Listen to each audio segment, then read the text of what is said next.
Você acha que a seleção brasileira ainda depende do Neymar? A seleção brasileira tem um treinador fantástico. Aquilo que eu estou convencido é que o Neymar, para ser feliz com o Carlos, tem que ir na direção do Carlos, não o Carlos na direção do Neymar.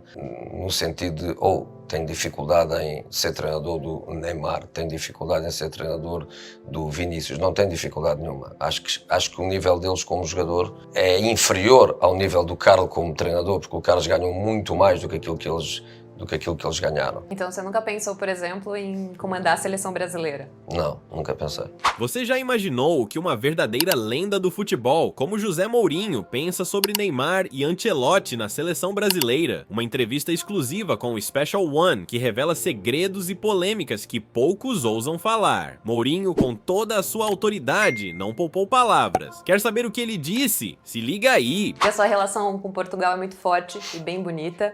E em relação aos treinadores portugueses que atuam hoje no Brasil, se tornou um mercado atraente, né? O mercado brasileiro para treinadores. A gente viu, por exemplo, uma ótima campanha em 2019 do Jorge Jesus no Flamengo. A gente acompanha diariamente o trabalho do Abel Ferreira no Palmeiras, que já faz um belíssimo trabalho há 5 anos. Inclusive, o Abel já citou que você é uma grande referência para ele. Você se sente referência desses técnicos que atuam nessa nova geração? Não sinto.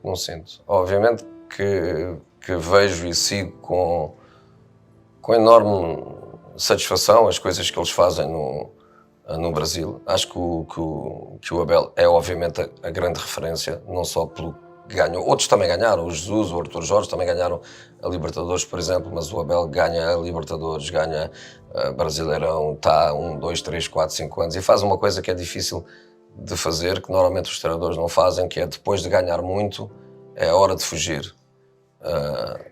E ele não tem fugido, tem sempre continuado numa equipa que obviamente terá condições fantásticas, percebe-se também a empatia entre ele e a senhora Presidente, mas acabam sempre por vender jogadores e depois formam outros e depois encontram outras soluções.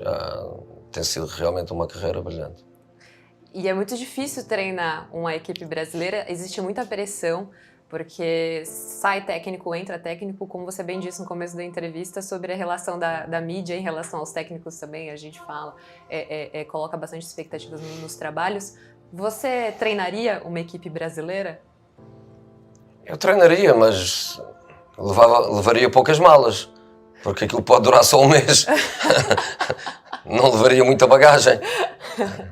Obviamente que sim. Eu aquilo que mais me atrai no futebol é a paixão, foi aquilo que me levou para a Turquia e obviamente que o Brasil a esse nível é um contexto praticamente inigualável, mas é uma instabilidade demasiado grande. Eu acredito sempre que a minha melhor época é a segunda, não é a primeira, exatamente porque a primeira serve para a aprendizagem a todos os níveis. Eu acho que no Brasil não se pode falar nunca da segunda época porque a grande dificuldade é acabar o primeiro mês, não é acabar o primeiro ano, é seguramente muito complicado para um treinador. E você acha que prejudica o futebol brasileiro? Acho que sim. É uma rotatividade permanente, os jogadores acabam por não adquirir rotinas dinâmicas, têm sempre que se adaptar a uma nova realidade. Hoje jogam para o treinador A, passado 2 semanas já estão a jogar para o treinador B. Acho que a nível da competição interna, obviamente que é mais difícil. Assim, o que mais diferente que você olhou assim e falou, meu Deus, esse jogador é diferente? É mais diferente no sentido em ter contribuído grandemente para a minha aceleração de cabelo branco foi o Carlos Alberto no Porto. Que era um miúdo com 18 anos que chegou lá e fez história, ganhou a Champions, é o segundo jogador mais jovem de sempre a marcar um gol numa final de uma Champions. O primeiro jogo que ele fez quando chega à Europa é jogar contra o Manchester United na Champions League. O Carlos foi um jogador que teve um impacto tremendo e eu também era um jovem treinador, tinha começado há pouquíssimo tempo. Mas era um rapaz super divertido, mas eu volto a dizer, contribuiu bastante para isto. Depois tive sempre jogadores brasileiros fantásticos, começando nessa equipa. O Deco foi um jogador fundamental e que depois teve uma carreira posterior. Agora, nesta última fase, na Roma, estou com o Fred, com o Talisca, com o Diego Carlos, com o Becão. tive sempre muito jogador brasileiro na minha história, mas como dizia anteriormente, e sem querer, obviamente, ferir suscetibilidades, mas o meu Derlei no Porto e o Lucas Moura no Tottenham são daqueles que, mas outros, o Clayton, há muito jogador brasileiro que para mim não foi só um jogador e que depois ficaram como amigos para a vida. Hoje o Clayton deve ter 50 e tal anos, o Lucas já passou os 30, o Derlei já deve ter também mais de 50. São amigos que ficam para a vida. Mas teve um nome aí que foi veiculado ao Fenerbahçe há alguns meses e tudo mais, que é o nome do Neymar, que está hoje no Santos. Não. Não teve nada? Não. Eu acho que ele não está nem aí. Acho que ele tem um estatuto e uma situação onde ele pode escolher o seu futuro, pode escolher onde ele está mais feliz. Já ganhou a nível europeu a competição maior, já ganhou na Arábia financeiramente aquilo que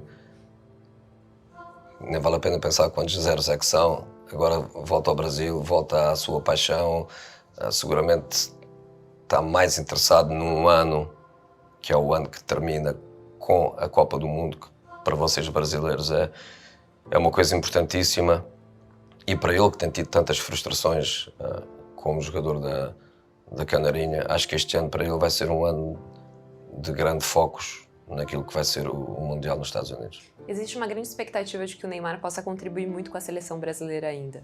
Que ele teria futebol para isso, teria que tratar suas lesões. Muito se fala que ele poderia se dedicar um pouco mais para isso, para realmente servir a seleção, e aparentemente está fazendo isso, como você bem disse. Você acha que a seleção brasileira ainda depende do Neymar? A seleção brasileira tem um treinador fantástico, que não é só um grande treinador, é também um grande gestor, é também um grande condutor de homens, está habituado a liderar jogadores também de grandes egos e jogadores de grande perfil.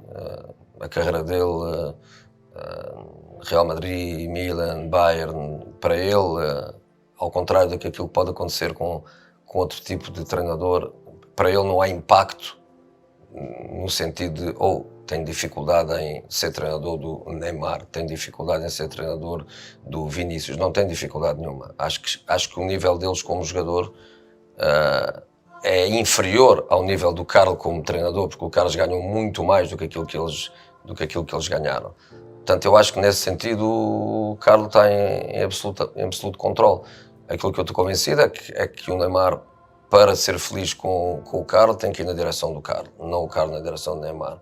O Neymar é um jogador com talento incrível, o Brasil precisa, obviamente, de talento. Aquilo que às vezes se vê um bocadinho que é a descaracterização do futebol brasileiro tem um bocadinho também a ver com a troca do talento por outras qualidades que também são importantes no futebol, mas o futebol brasileiro terá sempre que ser com base o talento fantástico que os jogadores têm, e o Carlos é a pessoa certa para estar ali. Eu não quero meter pressão nem esperanças, porque obviamente que no Mundial há 4, 5 equipas que podem ganhar, Portugal pode, mas o Brasil, com todo este talento, com experiência de jogadores, porque há muitos jogadores já num nível de experiência importante, jogadores que sabem o que é ganhar, Marquinhos, Vinícius, Rodrigo, há uma série de jogadores que sabem o que é ganhar. Com o Carlos, eu não tenho problema nenhum em dizer que o Brasil pode. E antes do Carlos chegar à seleção brasileira, o seu nome foi mencionado no Brasil como um possível nome para ser o técnico da seleção brasileira. Aconteceu mesmo uma proposta? Teve uma procura? Diretamente não. E nestas coisas indiretas, a experiência ensinou-me a ter um pé à frente e um pé atrás. Não foi uma pessoa que falou comigo sobre a seleção brasileira. Não foram 2, não foram 3, não foram 4. Foram muitas. Empresários, ex-jogadores, contacto, eu represento a CBF, eu represento não sei quem, e a experiência ensinou-me a ir com um pé à frente e com um pé atrás, mas também honestamente porque era uma coisa que não me interessava, e então nem sequer procurei desenvolvê-la. Eu estou fora de Portugal desde 2004 e acho que o meu país não aceitaria que eu treinasse uma seleção que não fosse a minha. Portanto, acho que Acho que o meu destino em termos de seleções, porque é uma coisa que eu quero fazer, acho que o meu destino em termos de seleções é fazer um campeonato do mundo com a seleção portuguesa. Então você nunca pensou, por exemplo, em comandar a seleção brasileira? Não, nunca pensei. Só Portugal? A minha primeira experiência como treinador de seleção, eu acho que tem que ser com Portugal, e depois as pessoas já entenderão que eu, como profissional, posso treinar a seleções, mas sempre seleções com as quais eu tenho qualquer coisa que me una. Com o Brasil, obviamente, pela relação histórica entre os nossos países, Inglaterra porque é a minha casa, Itália porque trabalhei lá há tantos anos, e há uma série de seleções que eu diria sim. Mas a minha primeira experiência em seleção tem que ser a minha. E aí, gostou dessa entrevista exclusiva com o Mourinho? Agora queremos saber, você concorda com o que ele falou sobre Neymar e Ancelotti na seleção? Deixe seu comentário, compartilhe com os amigos e se inscreva no canal para mais conteúdos imperdíveis. Até o próximo vídeo.